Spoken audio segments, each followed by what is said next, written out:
Guys, it's 2-Minute Tuesday. Kevin, what the heck is 2-Minute Tuesday? Well, for those of you who don't know, it's a series we're gonna be doing where I share certain tips and modifications that I think will genuinely be useful and beneficial to you guys, but in a shorter format. Not as short as, say, a YouTube short or a reel, but it also doesn't need a full 15-minute video. The goal is to keep the actual install or tip portion under or around 2 minutes, which likely isn't going to happen most of the time, but I am gonna try. Today, we're gonna be talking about something that I truly believe every single Gr86 and Brz owner should have installed on their car, which is hood struts. It absolutely blows my mind that in 2024, these cars still come with hood props. I think almost every other car in the Toyota and Subaru lineup comes with hood struts nowadays, except these. And I get it, it's an economic sports car, but come on, it can't be that much more expensive to have hood struts included in these, or at least have them be an option.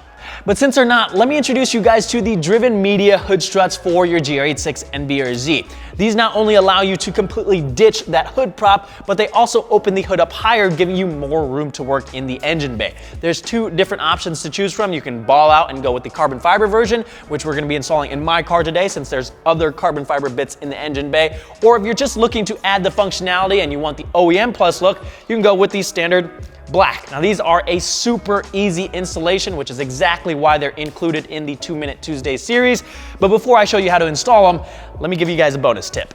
For those of you that don't have hood struts installed on your car yet, here's a trick that not a lot of people know about that allows you to open the hood up higher using the hood prop that came with your car. If you take a look on the underside of the hood, over on the passenger side, there's this hole here that looks identical to the hole that you would normally use for the hood prop, and that is by no mistake. What we can do is remove the hood prop from its usual location. So I'm gonna grab it and carefully twist it until it comes out. Now look on the strut tower for this perfectly round hole, which we can insert the hood prop into all the way down to that point there. And then we can insert the other end of the hood prop into the secondary hole of the hood. As you can see, the hood is now open almost completely upright and you have much more room to work. Here's your bonus tip. Let's take a look at what all is included. Obviously, we have the hood struts themselves. Like I said, we're gonna be installing the carbon fiber version, but there is also the normal black as well. We've got the 4 mounting brackets that should be labeled so you know exactly where they go. The large bracket is gonna go on the hood, and the smaller bracket is going to go on the fender. You also get these 2 washers. These are gonna go with the fender brackets, so don't forget those. There's also this small black container with a Q-tip, and this has the grease inside so that we can lubricate the ball joints and sockets of the hood strut. So what we're gonna do is install the brackets on the car first, then we can lubricate the ball joints and the sockets of the hood struts, and then they pop into place, and that's it. I'm gonna show you guys the process on the driver's side, although it's the exact same thing for the passenger side, so it doesn't really matter. We'll start by installing the bracket for the hood first. You can see there's 2 12mm nuts holding the hood in place. The easiest way to go about this is to remove 1 nut at a time, starting with the bottom one. That allows us to slide the bracket on there and then loosely reinstall the nut. So that way when we remove the top nut, the hood stays in place for the most part. So with the top nut removed, we can slide the bracket over the second stud and then reinstall the top nut. Now we'll just tighten these down.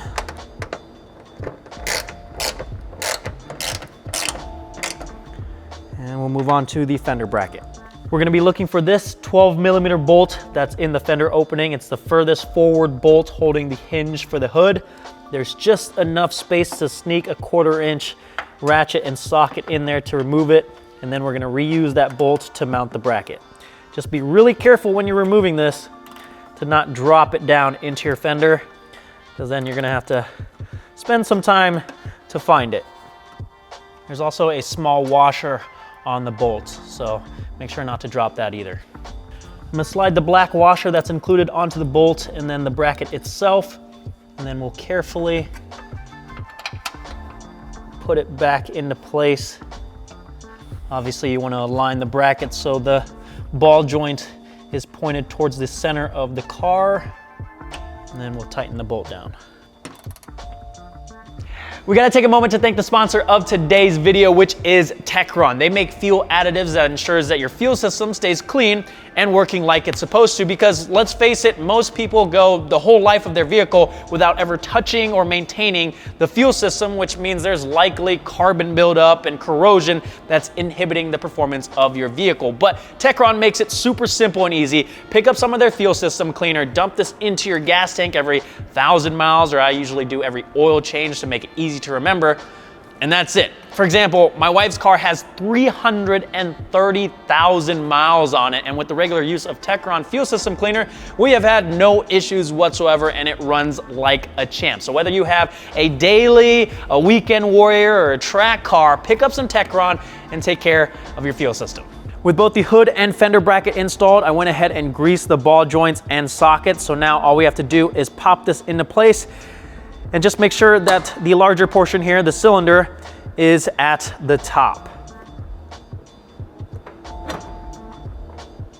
That's really all there is to it, guys. I'm gonna quickly finish up the passenger side here, and then we can remove the hood prop, and I'll show you how they work. Like I showed you earlier, to remove the hood prop, we're just going to grab it and twist it out of that hole.